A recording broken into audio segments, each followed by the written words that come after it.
कैसे हो बच्चों। आज मैं आप सबको एक कहानी सुनाने जा रहा हूँ जिसका नाम है संगीतमय गधा। लेकिन कहानी सुनाने से पहले आप सबको एक काम करना है। पहला तो आप सब ने कमेंट सेक्शन में अपने अपने नाम बताने हैं और फिर नीचे दिया गए लाल वाले सब्सक्राइब बटन को दबाना है और अपने लाइक और घंटी वाले आइकॉन को भी दबाना है, क्योंकि मेरी नई नई कहानियों के अपडेट आपको जल्दी से जल्दी मिल सके। कहीं ऐसा ना हो बाकी के बच्चे मेरी कहानी आपसे पहले सुन ले। अब मैं आपको कहानी सुनाना शुरू करता हूँ। बहुत समय पहले की बात है, किसी गांव में एक धोबी रहा करता था। उसके पास एक गधा था जिसका नाम मोती था। चूंकि धोबी स्वभाव से बहुत ही कंजूस था, इसलिए वह अपने गधे को जानबूझकर चारा पानी नहीं देता था और उसे चरने के लिए बाहर भेज दिया करता था। इस कारण गधा बहुत ही कमजोर हो गया था। जब एक दिन धोबी ने उसे घास चरने के लिए छोड़ा तो वह चरते चरते कहीं दूर जंगल में निकल गया। जंगल में उसकी मुलाकात एक गीदड़ से हुई। गीदड़ ने पूछा, गधे भाई तुम इतने कमजोर क्यों हो? तो गधे ने जवाब दिया, मुझसे दिन भर काम करवाया जाता है और मुझे कुछ खाने के लिए भी नहीं दिया जाता है। यही वजह है कि मुझे इधर उधर भटक भटक कर अपना पेट भरना पड़ता है। इस कारण मैं बहुत कमजोर हो गया हूँ। गधे की यह बात सुनकर गीदड़ कहता है, मैं तुम्हें एक उपाय बताता हूँ जिससे तुम बहुत ही स्वस्थ और शक्तिशाली हो जाओगे। गीदड़ कहता है, यहाँ पास में ही एक बहुत बड़ा बाग है।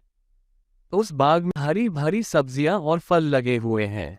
मैंने उस बाग में जाने का एक खुफिया रास्ता बना रखा है, जिससे मैं रोज रात को जाकर बाग में हरी भरी सब्जियां और फल खाता हूँ। यही वजह है कि मैं एकदम तंदुरुस्त हूँ। गीदड़ की बात सुनते ही गधा उसके साथ हो लेता है। फिर गीदड़ और गधा दोनों ही साथ मिलकर बाग की ओर चल देते हैं। बाग में पहुंचकर गधे की आंखें चमक उठती हैं। इतने सारे फल और सब्जियां देखकर गधा अपने आप को रोक नहीं पाता है और बिना देर किए वह अपनी भूख मिटाने के लिए रसीले फल और सब्जियों का आनंद लेने लगता है। गीदड़ और गधा जी भर के खाने के बाद उसी बाग में सो जाते हैं। अगले दिन सूरज निकलने से पहले गीदड़ उठ जाता है और फौरन बाग से निकलने को कहता है।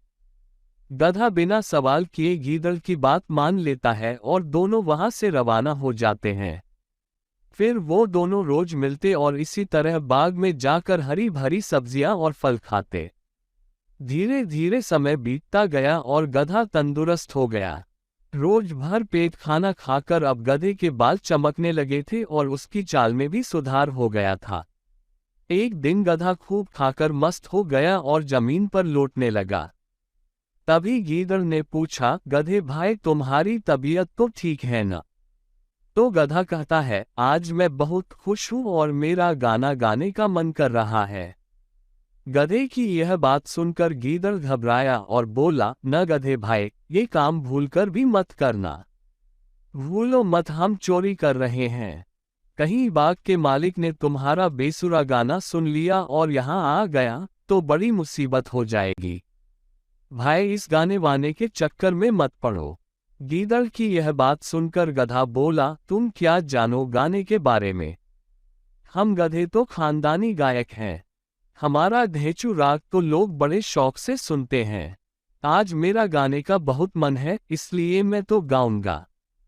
गीदड़ समझ जाता है कि गधे को गाने से रोक पाना अब बहुत मुश्किल है। गीदड़ को अपनी गलती का आभास हो जाता है।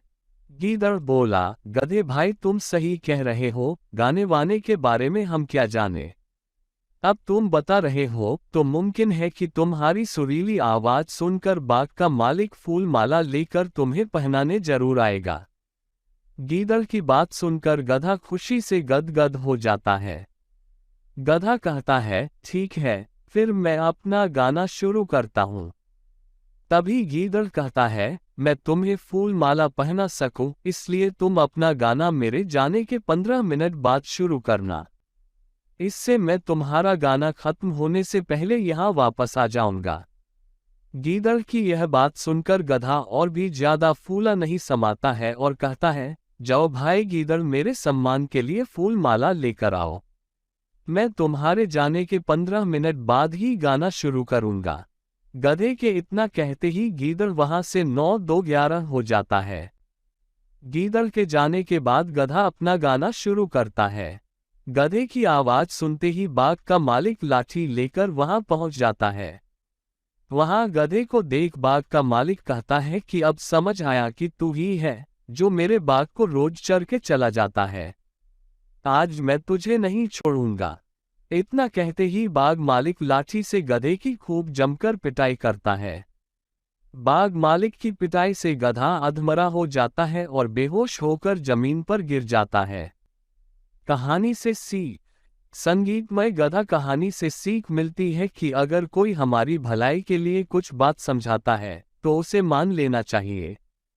कभी कभी हालात ऐसे हो जाते हैं कि दूसरों की बात न मानने से हम मुसीबत में पड़ सकते हैं। उम्मीद करता हूं कि आप सबको ये कहानी पसंद आई होगी। और हाँ, ये कहानी आपको अपने दोस्तों को भी सुनानी है, क्योंकि शिक्षा बांटने से बढ़ती है और हमें अच्छी बातें सब तक पहुंचानी चाहिए। ठीक है बच्चों, अब मैं चलता हूं। आपसे अगली बार मिलूंगा, वो भी नई कहानी के साथ। ठीक है बच्चों, आज के लिए इतना ही। और बच्चों, मेरा चैनल सब्सक्राइब करना मत भूलना। बस आपको नीचे दिए गए लाल बटन को दबाना है। ठीक है बच्चों, अब मैं चलता हूं, फिर मिलूंगा नई कहानियों के साथ।